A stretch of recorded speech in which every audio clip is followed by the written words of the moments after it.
Assalamu alaikum, everyone. Welcome to another episode of MAXCast, the podcast where we chat with successful Muslim leaders and professionals who are making waves in their field. I'm your host, Syed, and I'm super excited about today's guest.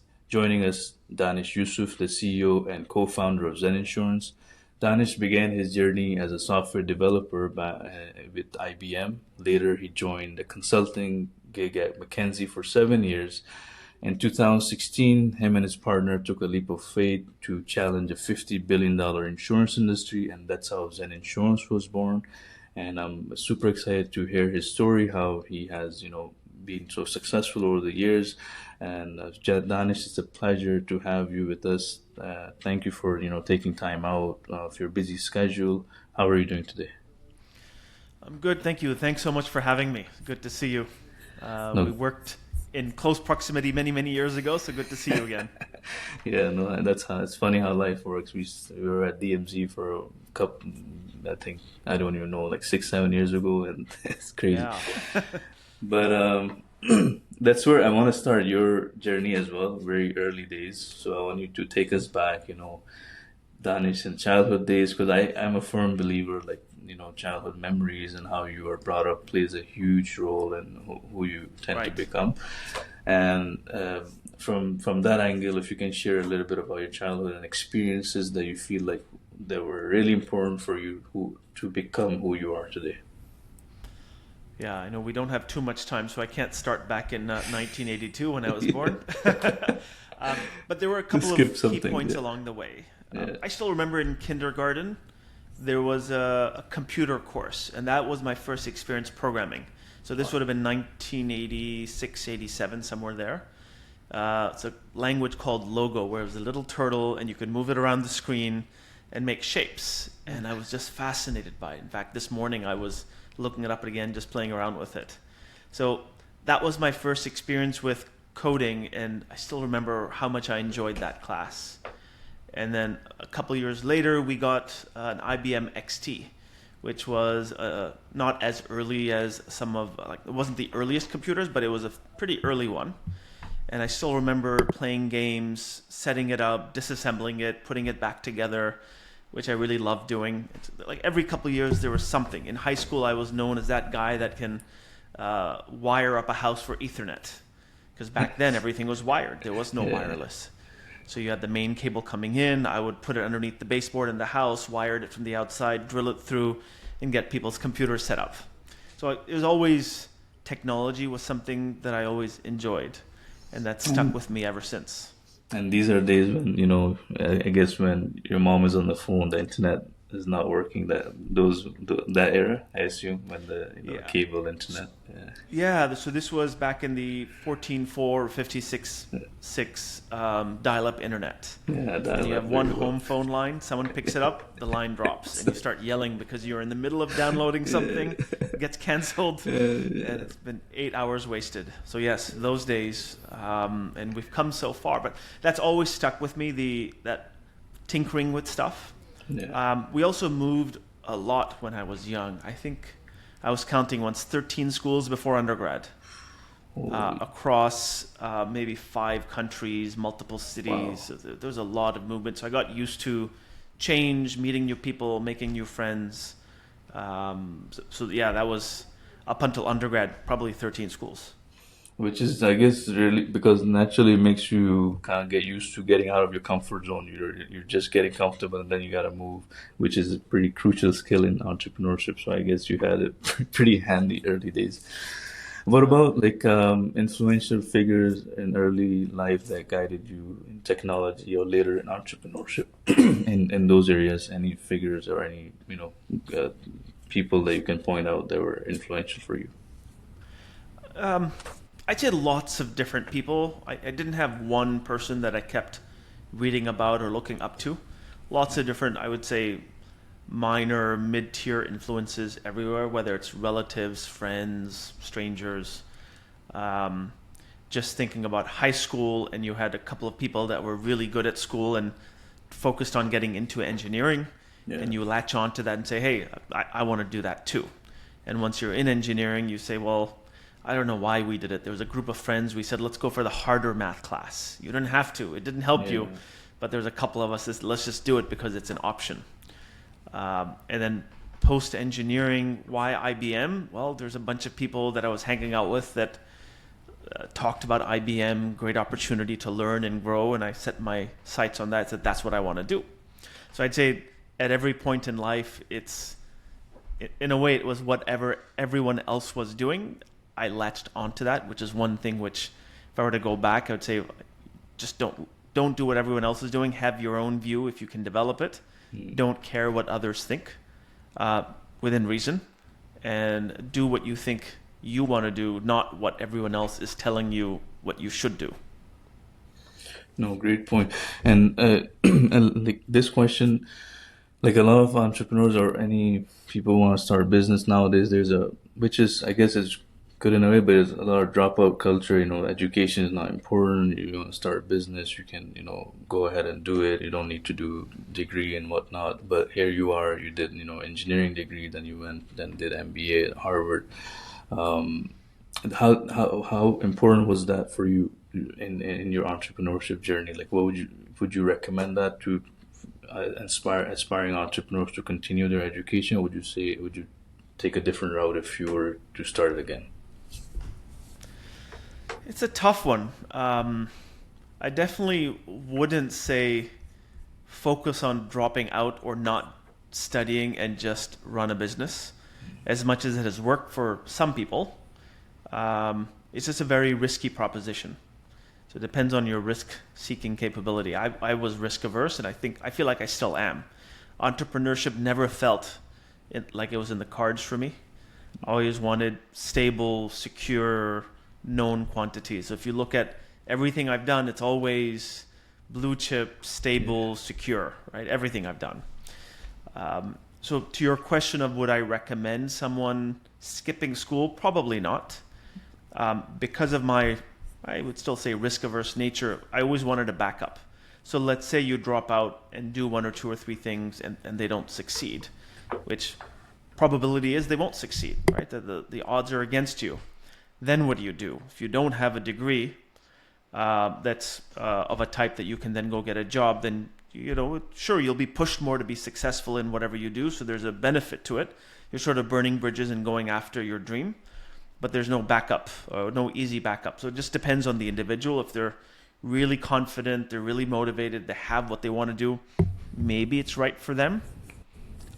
It was not right for me. I always wanted to have something there. No, and what about which kind of like lines up with your how you chose your path? So you were in IBM for quite a long time, and then you went with McKinsey Consulting for almost 7 years. Only then, I guess you had this, and you also share about that in the video you did with Mars. You said you had itch to do something on your own, and I assume this itch was always there. Like even if you're, I want you to ask you that, but I'm going with the assumption even when you were at IBM, you had itch to do something on your own. When you were at McKinsey, you probably were thinking about doing something on your own, but you took a very stable type of path, to understand the market. So what would you say to that, like in terms of people who are in the stage, they have itch to do something, but they don't know when it's the right time. Like when is the right time? How did you got the courage to be like, hey, now I'm gonna, this is the market I want to go after? Because you seem like you had very clear understanding. Even your role at McKinsey, you mentioned that you were in boardrooms. This area of insurance was kind of like there was a gap in the market, and you went directly after that. So if you can shed the light on the timing, how would you describe that? So it wasn't something that I'd always thought about doing something on my own. My aspiration was, hey, work in a job and keep growing there. Okay. It was never the early view that this is what I want to do. My first attempt at that was probably 2014, maybe. Actually, maybe even earlier, 2012. Azar and I started a company called Bill Selfie. And it was off to the side. No way. We would spend a Friday afternoon together. We had a co-op from Waterloo who was really good. But we were so busy on our other things, we didn't give it enough time, and it was doomed to failure just because there was just not enough time being given to it. Cool idea, but it never worked. We shut it down. And then I started focusing on work again. The challenge was, so if you build a financial model of what your projected earnings are, a job will almost always win out versus starting your own business. Because the outcome of the business might be huge, but the probability attached to it is so low and it's so out in the future. When you bring the value to the current day, it's close to zero. Versus a job is much more predictable. You'll earn X every year. It's going to go up by this much. It feels much more lucrative. So I kept doing that calculation and I could never make the numbers work because I was risk averse. But it was at one point where I was about to get married and I said, look, if I don't do it now, it's never going to happen. And it was at a good juncture at work. I said, let me put aside the financial model. Don't worry about that. I was also a little bit older. I had my savings. I had some modest amount of investment. So I said, look, I can go for about 18 months with no income, burn through my savings and give it a shot. And I knew that if I didn't give it a shot at that point, it would just get harder and harder and harder. So that really was the trigger. It was less about, hey, this is a burning idea and I must go do it now. Yes, I had an idea and we can talk about it, but there was a confluence of factors that made me feel like this is the best time and possibly the only time that I'd have the courage to go do it. Yeah, no, and a lot of successful entrepreneurs take similar path, and I just want to highlight that component here, which you also said when I was chatting with Ali on the last pod. He also mentioned that have a runway at least for a year or two. So if you want to start something, you do your calculation, and and then you can go ahead, which is exactly what you're saying as well. More than the timing or idea, it's more of your own longevity. Like, are you comfortable with no income for X amount of duration, a year or whatever it is? That's which is great. You probably have to lower your standard of living as well, depending on where you're at the point. Like, I didn't have a car at the time.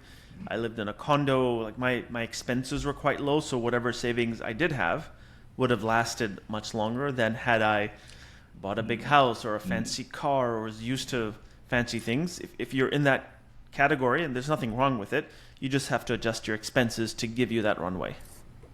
Makes sense.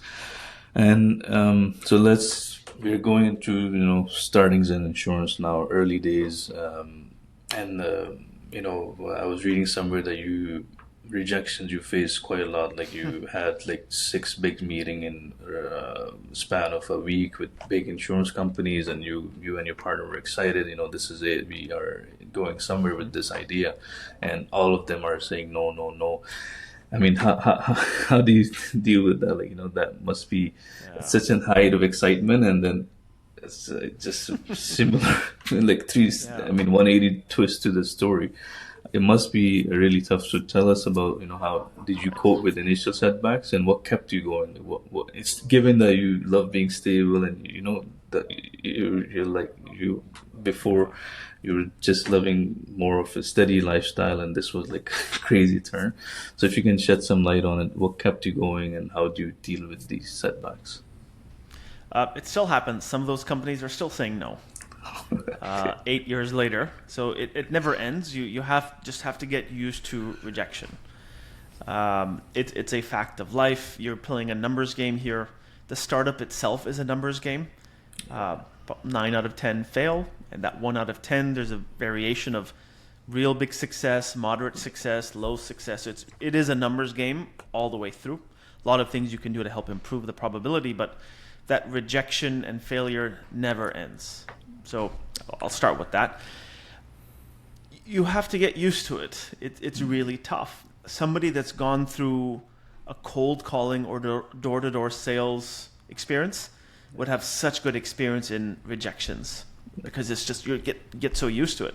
The best salespeople have really thick skin. They're okay with it. They look for that one success out of 100, and that's what drives them. So you have to really focus on that. That, hey, there's a bigger picture here. It's going to happen. Find a way that you can recover from those down moments, because you'll have lots of them. Rejected investors, rejected sales calls, employees rejecting you. It happens. You need some way to counterbalance that, whether that's friends, whether that's faith, whether that's food, whether that's something else, your gym routine, whatever that is. Find your way to counterbalance that regularly so you can keep going and fighting that challenge, and it'll never end. we're about almost 300 employees now. I still get routinely rejected by potential partners. We're not looking for investors anymore, but when we were, constant rejection there. Not even taking meetings sometimes to this day. Crazy. And another part is persistency. One is dealing with rejection, another persistency. You also mentioned you build a list, after this crazy experience you had, you and your partner went back to drawing board, 60 insurance companies, you did the groundwork. These are the people we want to go after. And I think 34th, on your 34th call, which is like halfway there. That's that. Then someone finally said, "Okay, let's have a discussion around that." So, on this note of persistency, what kept you going? From building, you probably did some homework. This is what we need to go after. But what kept you going after hearing 30 calls are quite a lot. Like, it just looks like a small number, but when you're as an entrepreneur, when you're doing these calls, each call probably takes weeks to set up these meetings. It's not like, oh yeah, I know all these guys. First is effort to get them on the call. Second is to prepare for the call and then hear no, and then 30 times, you do that. 34 to be exact. So what's the key to persistency here?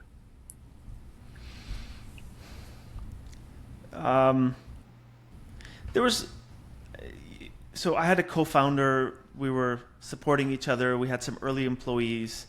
There was that camaraderie amongst all of us, that feeling that, hey, we're going to get it done. It's hard to do. There will be a lot of rejection, so we knew it's going to happen. So we weren't surprised. We were surprised by how many times it happened and how long every meeting took to set up. But so there was the small team that we were in, and then the DMZ at what was Ryerson, but now TMU. They too had a community of dozens, if not 100 different startups. You get to meet people and you hear everyone's in the same boat. So knowing that you're not alone and that there is light at the end of the tunnel, there are people that make it out the other side and scale, just knowing that was very helpful. And having a support network, whether it's friends, we had a couple of founders, we'd get together regularly. Our early investors were very supportive. Reading about other companies in different parts of the world, celebrating small successes. We knew where we were. There was a Baskin Robbins in the basement of that building. Every major milestone, we'd go down and grab ice cream as a way to celebrate. We'd take a picture, share it in the Slack channel just for the company as a way to remember it. So celebrating successes, having milestones, and really knowing that it's part of the game. You're not alone. To this day, it might take me 6 weeks to get a meeting with somebody that I want to get a meeting with. It might get rescheduled twice, and the actual meeting ends up happening 4 months after. And these are people that we have partnerships with today. We're trying to make modifications or upgrades, and it still takes months. So that is just the nature of the business. And I'm just curious to know, how long this process took you. It looks very simple, 60 companies, all this stuff, but I'm assuming at least a year or something to get this done. Yeah, it was almost 9 months. 9 months. Yeah. And we were fortunate in that we both had experience. We had worked for 14 years prior. We had a network. Both were software background turned business people, so the credibility was there. Neither one of us was a true insurance person, but we had credibility in other ways. So it was good, and 2016 was a good time for fintech, insurtech, startups in general. That same thing today would have been much, much harder. So I feel for those entrepreneurs starting now because it is much harder. Yeah. But some of the best companies were started in downturns, whether it's Uber or WhatsApp, and so many companies were started in horrible times because you don't have alternatives, right? Yeah. I had an alternative, continue working at McKinsey, made the choice really hard. If I had been fired, the choice would have been much easier. Okay, I have nothing else to do. Let's go do something. Yeah, no, it's easier to say, but I'm pretty sure it was really hard. But alhamdulillah for what you have achieved by staying consistent. Let's talk about the good times. So now you have over 300 employees, mashallah. You've been awarded multiple times top insurance employer, Deloitte Technologies 50 Fast 50, which was the latest one. Now, looking back, how do you view these early days of struggle and, from where you are now? It must be a very good feeling, but I want to hear from you, like how, going through these trenches and dark days, how does it make you feel now with, mashallah, really, doing really Yeah. well for Zen Insurance? It's a great feeling, and I'm not alone. Yeah. Everybody is participating, whether it's the sales team, engineering, product, marketing, finance, HR. Everybody is contributing to where we are today and to where we're headed. So I definitely can't take the credit myself. Every single employee works super hard. We have a vision and we're working towards it. And we still celebrate. I still remember the first time we had somebody fully purchase a policy online. So our whole goal is online transaction. Yeah. We were at the DMZ in a specific area. There was a big gong over there. So people were supposed to smack the gong every I time remember that. some big thing happened. So we have a video of one of our team members going and smacking that because there's a huge Nice. milestone for us. And really important that you celebrate milestones so everyone feels the progress. Everyone definitely also feels the stress of not getting to where we want to. So celebrating, getting together, recognizing people for their efforts, all of that keeps us all going. And we're a remote company now. Mostly we do have an office. People come in and go. We have training sessions, socials, town halls, which people come in for. But most of the time people are working remotely. So we've had to find ways to get those celebrations such that everybody can join. Because we have employees in Victoria and we have people, I think, in Halifax and New Brunswick as well. So just getting everybody together is much harder, but you still have to try and do it. Yeah. Which is amazing. I think a lot of entrepreneurs, whoever, I mean, it's a successful one. They say the team you build is the company you build. That's Right. which is exactly what you're saying. So which is crazy. Continuing this discussion, I know I saw you guys release a newsletter every month, and I was just reading the August one, and you have quite a few roles open, and the job market, as you know, currently the people are in different stages in the job market. So, what, in your opinion, first question is, how generic job search strategy, in your opinion, how should people look out for these type of roles, the strategy they should adopt? And second, folks who are interested in working for Zen Insurance, what is the value system that you and your team looks for, the cultural aspect of things that makes them great team members at Zen Insurance? Yeah, no doubt it's a much tougher environment today than it was, say, 2, 3 years ago. So the first thing is for everybody just to realize that times have changed and to adapt the strategy. Don't lower your standards for what you want, but still strive for what you really want to go after. But the strategy to get there is going to be quite different. In the past, you could apply to 2 jobs and get one, negotiate, and you're done. I speak to people all the time these days asking for advice on how to structure their job search. My own advice has been typically, hey, treat it like a job in itself. It's meticulous. You have to work hard. You have to work harder than the others. If there's one job and there's 100 people searching for it, you've got to be the one that's putting out the most effort with some luck and, of course, skill and capability. But with the skill capability, if you balance that out, working harder and being meticulous is really important. So if you know that you want to work as a developer, it's good to know, hey, what are the top 30, 40, 50 companies that you'd like to be at? And it has to be a large number. It can't be 5 or 8 in today's environment. So let's say it's 50. You have your list. Learn about each one. If it's a really big company, you have to know about the specific department or product you want to support. If it's a smaller company, know about the full company. You're probably going to spend 5, 6, 7 hours a day researching the company, building a cover letter, tweaking the resume, and applying one by one to each. Yes, definitely apply to their job site, but reach out to people at the company on LinkedIn via email. I get that all the time, right? If someone is really good, they send a good message, I'll probably do a quick response and then forward them to HR. And then if HR is getting someone from me, they will pay attention to it. Doesn't mean that they necessarily get an interview or a job, but at least they look at that candidate. So be proactive, reach out, know about the business. I think that blanket applying to 100 jobs is really tough. It may work, but it's really, really tough. You have to demonstrate that you are the one that sticks out. You've researched the company. Your skills match what they're looking for. And you're going to go that extra mile to at least get that attention.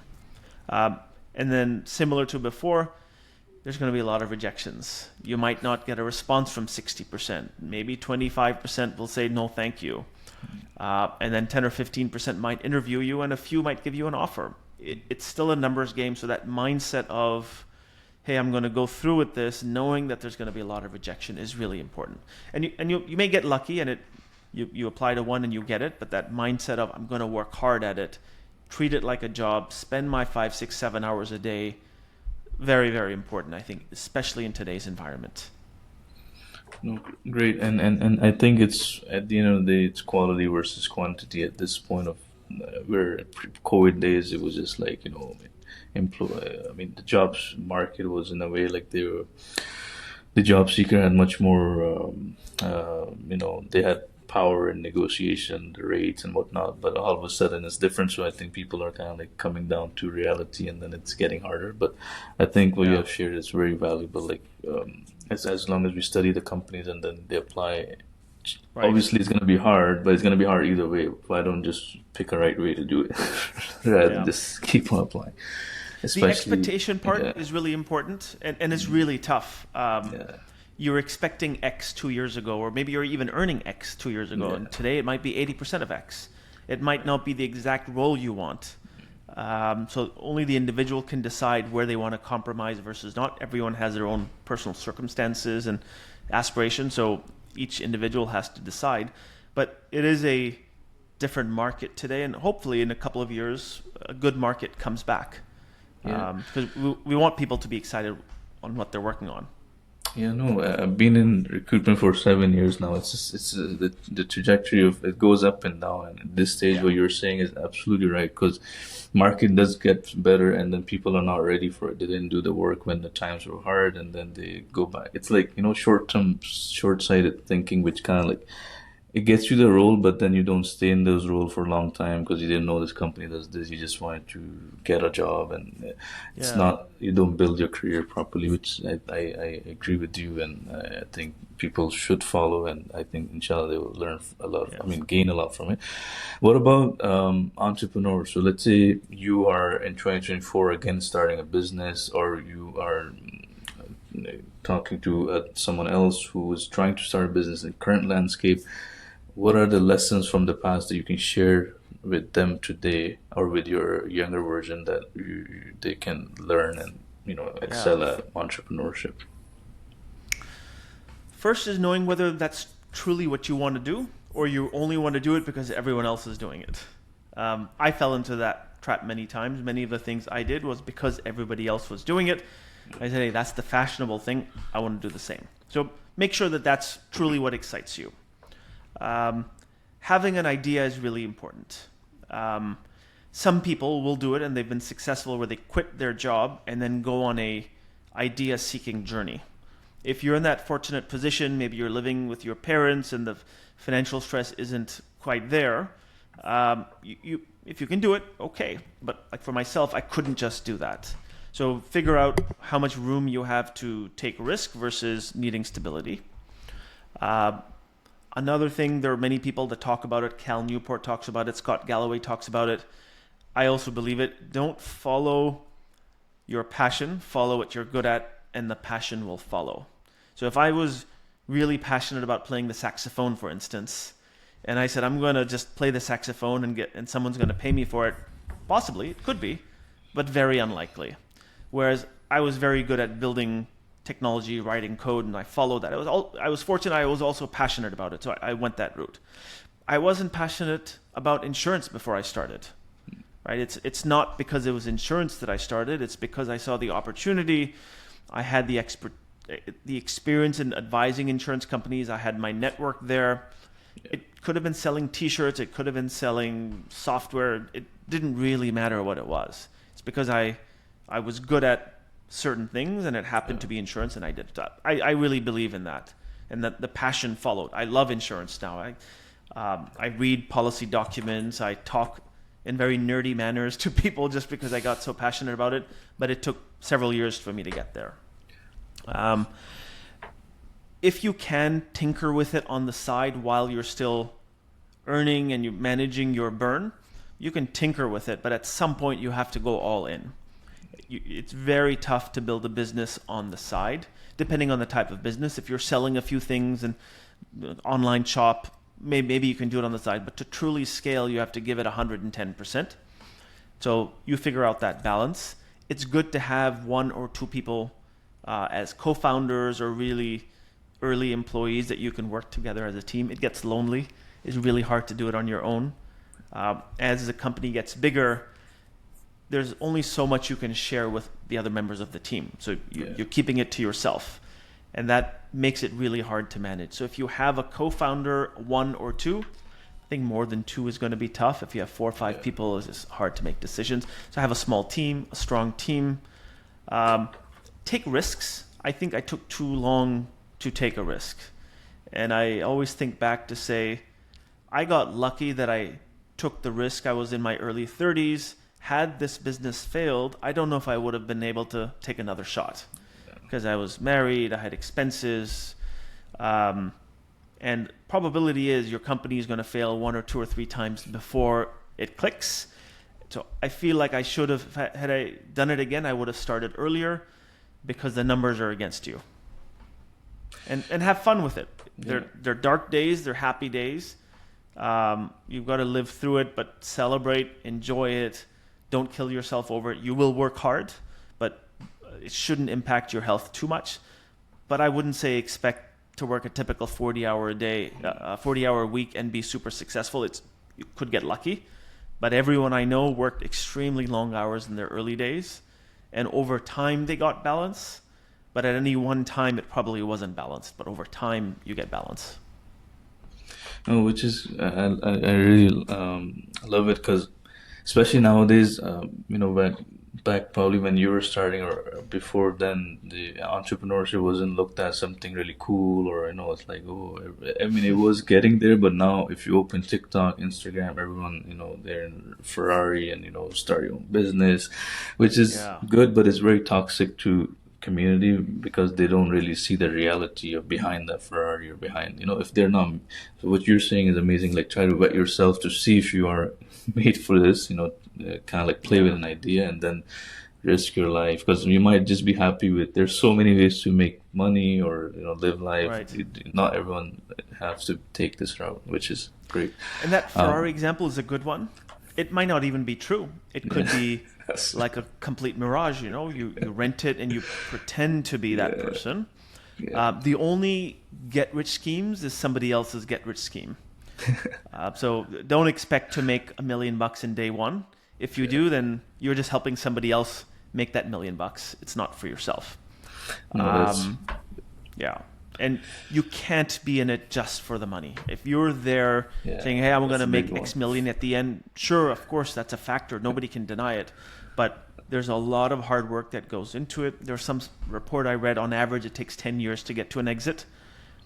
You look at YouTube, I think it was 18 months to sell. And maybe that was an isolated case where they got lucky and it very much could have been. But so often you see a company that sold after 2 years or something. The founders had done multiple things in the past. They pivoted, they changed, so many things happen, and then you see the overnight success. You don't see the 10 years prior to it. 100%. And the first time, it's really hard to do unless they have. It's possible not to discourage anyone, but reality of the matter is it's gonna take some time. Like you have to be able to how Chinese say the teacher appears when you're ready, the student is ready, something like that. Code goes along those lines, but exit comes when you're ready for it. If you're chasing that. What about so I want to touch on a little bit. I know you've been involved actively with Max, including joining this podcast. What resonates with you about Max's mission, and why do you find it important to engage with this community? I think it's amazing what Max has done over 5-6 years, the amount of influence, the amount of people that got involved. Always good to celebrate excellence. You need role models. There's a lot of young people looking for help and support. I wouldn't be here if others didn't help and support me all over the place. So I think having a group that provides networking, support, celebrating excellence, building role models it's fantastic. And it's not just that, right? There's education, there's training to be on boards, there's investing support, there's networking. It's taking a community and in a very positive way, helping them see what the potential is, elevating those that are doing well, and pulling everybody up alongside them. No, great. And in terms of I'm gonna go closing thoughts now because the time is of the essence. So, in terms of balancing faith and family and career for people in our community, and given they have different things going, either building a business or a career.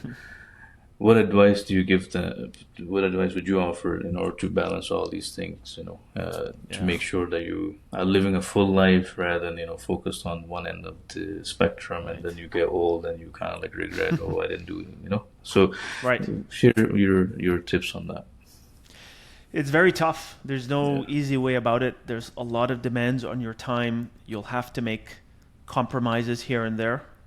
I think throughout, I'd say don't compromise on your principles, honesty, integrity. It's far easier to follow your principles 100% of the time than it is, say, 95% of the time. Because you just say, look, we'll not compromise. Whatever your things are, whatever it is you want to do, I'd say integrity should be at the top of the list. Much easier to do 100% of the time than even 99% of the time. Because if it's 99, you're always thinking about, hey, where's that 1% of the time that I can compromise it? And that 99 quickly becomes 50. So don't compromise. Know what your principles are, what you believe in. Never compromise on that. I mentioned this earlier. It's really hard to have full balance all the time. It's easier to have balance over time. So it might be 3 weeks I'm super busy at work and I can't do as much at home, but then I need to balance for the following 2 weeks after that to make up. I have 3 young kids, all born after Zensurance started. So I went through those early days of it being exceptionally tough, getting back late in the evening, having weekend work, but then also spending time at home, managing community responsibilities, all of that. So I think the trick there is managing it over time and not expecting it to be every day, figuring out how much you're willing to push. So if you are very ambitious at work and you're putting in 100 hours a week, you're going to make trade-offs. You have to best make those conscious trade-offs rather than subconsciously. Have the conversations and look, maybe it's not for you. Maybe you have too many other things that you can't compromise, whether it's young kids, a spouse, wife, family, etc. You'll have to make those conscious trade-offs. Don't let them be unconsciously made for you. But it's very tough. It's a constant struggle. There's always that extra meeting you can go to. There's always that extra conference you want to go to. Make those decisions consciously. Be open about it with the people around you and see what works for you. And like you mentioned, 3 young kids. I have 2 as well. And as a dad and entrepreneurship, I always get curious. I struggle with it personally, to balance things out. With other things, it's much easier, spouse. It's not easier, but it's a different level of hard with kids because they demand time, and you feel they're really more. And they should get it. Yeah, they should get it. So, and how do you manage that with building a business and with kids, because it's very sentimental. Like for me, that's like a driving force. Like if I give time to the kids, and I'm more motivated at work rather than the other way around, So Exactly. how does that work for you? How do you manage this part of your life? No magic bullet. I'm fortunate now we're at a time where I have a fantastic senior team. They manage their respective areas. I'm still very involved. I still do individual sales. I speak with clients. I do have more flexibility though. If I need 2 hours off in the afternoon because something's going on, I'm fortunate I have the flexibility then, okay, I can make up in the evening or on the weekend. I'm always on, for better or worse. I'm always thinking about the business.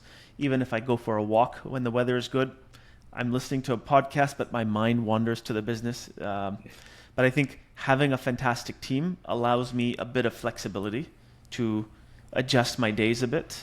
But that also means that I'm always on, always thinking, and I can't help it. 24/7, yeah.